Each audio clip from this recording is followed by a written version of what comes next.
Do you think, planado na nilagay ka dun sa group na puro dancers and all that? Na-feel mo ba na parang, ay, inaano ako nito, Hindi. frame Ang naisip ko nun, sinisave ako. Correct. Oh. Ako rin yun lang naisip ko. Kasi di ba nung girl group natin, ginudge tayo per group eh.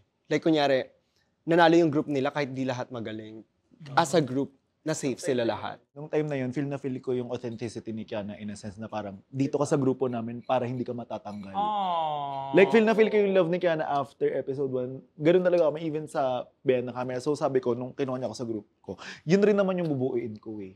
Kasi for me, those are the top tier queens there. No shade to the other girls sa Burak, sa other Pero yun rin yung bubuuin ko kung ako yung nanalo nung mini challenge na yun. Bongga. At least nalinawan kami kasi for a time, may mga kumalat na ganun sa Twitter, di ba? Sabotage daw. Hindi Oo, talaga. na-sabotage. Ako rin And nakaka- parang, Oo. ako parang, parang, ay, oo nga, no, may possibility. And Ang pinaka-goal talaga niya doon, in-explain niya talaga na, ala, bakit naman biglang individual? Nung nabuo niya na, talaga, shit, oh my God. Kaya na parang Kasi isipin mo, parang pag nanalo yung group nyo, kunyari safe Same kami kayo lahat. lahat. Doon Yeah, kukuha yeah.